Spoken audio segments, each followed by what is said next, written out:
let's talk about lamp shading in music. So this entire song is actually a lampshade.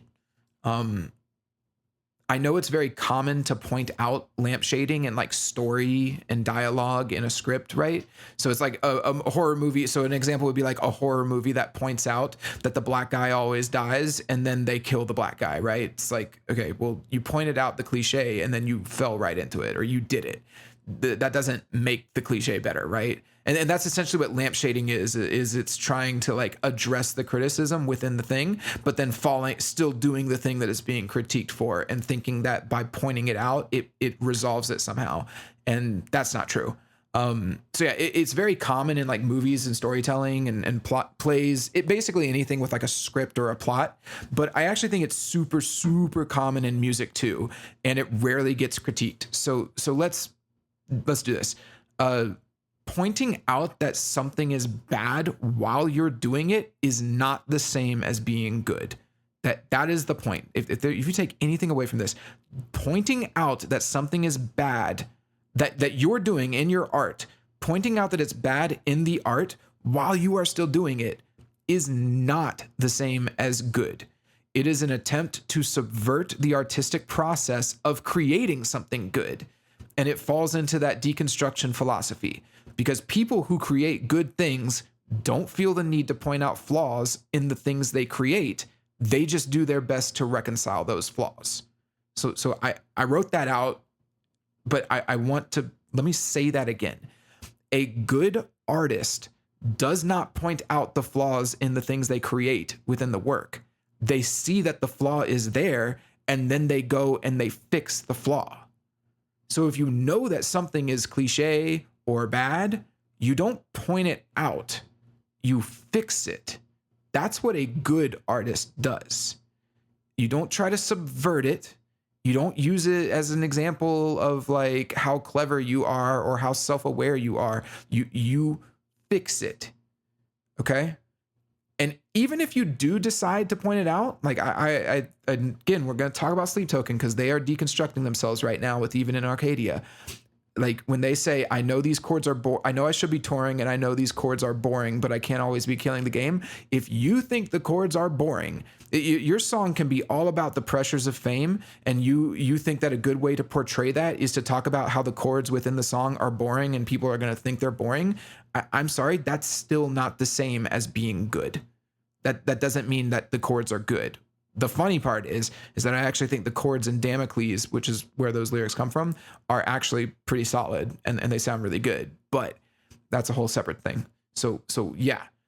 For example, like a great lyricist would look at a line that he wrote, and if he thinks that it's a cliche, he wouldn't point out in the song that it's cliche. He would go and just change the line, right? And that's what I was saying about like the lyrics of this song in particular. Every single line's a cliche. It's bad. You would have written this and then you should say, you know what? I'm going to just, let me just rewrite some of this stuff because this is not good, right? Even though the name of the song is Cliche and the song is trying to play it being cliche, I guess, it's not the same as being good, right? So yeah, let me just kind of expand on this a little bit. The pursuit of creating something good is what separates timeless artists from like artists who fade away or like lose popularity, right? Like it's that, again, I use the word pursuit. Like you are constantly trying to create like move upward and to greater and greater heights as an artist. And I think the artists who pursue that are the ones that end up being the timeless artists, right? Like they're the ones that their music doesn't fade. And it grows, and they're the ones who get respected. I think that the artists who are, just a passing fad are the ones that don't have that pursuit. And that's why I really harp on a lot of my videos about deconstruction and why it's so dangerous for art, because that really is the artist giving up the pursuit. Because think about it, if you decide to make your art about your personal feelings and tearing apart who you are and breaking down what you've built as an artist, instead of pursuing something new topics, new song structures, new melodies, and like instead of simplifying, and I don't want to use the word simplifying, but like instead of like the pursuit upward towards greatness, you decide that you're going to do a retrospective or break it down or be silly or stupid. Like that's when you kind of give up that pursuit, and that's where your art starts to suffer. And unfortunately, that is MGK's entire career. Like that is his whole entire career is what I'm talking about. It is pointing out his own cliches, pointing out how much of a loser he is, doing lame things and saying that they're lame. At this point, the only way he can even stay relevant is by switching to different genres and then talking about how bad or out of place he is in that genre. But even at this point, I think even that has become cliche for him. So he can't. I don't even think he could really do that.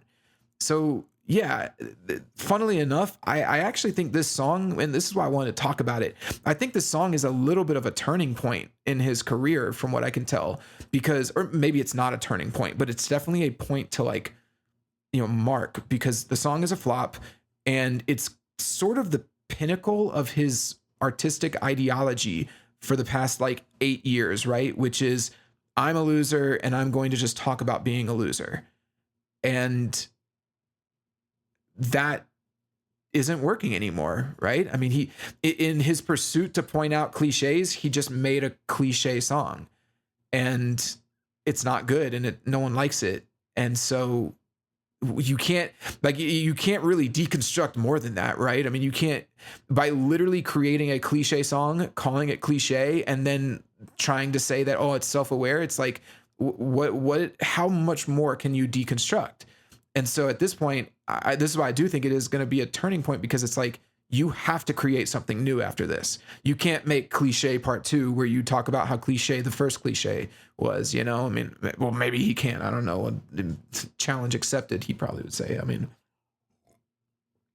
sorry, I need some water. But yeah, essentially, I was talking about lampshading, right? And this is all that this song is. It's a giant lampshade, which is part of that deconstruction philosophy, which it's not working. It's not the same as being good. And you can do it once or twice and people will forgive it, or they'll, think, ooh, that's funny, ha ha ha. And then they'll play into it. But ultimately it doesn't benefit you as an artist. You have to create new things. You have to create good things. You have to use words in an artistic way. You have to create interesting guitar melodies and chord progressions, song structures, all of that. And you have to create and do cool things in order to get people's attention and respect. So that is the issue. But yeah, so he's got to create something new. But at this point, I don't even think he knows how to do that.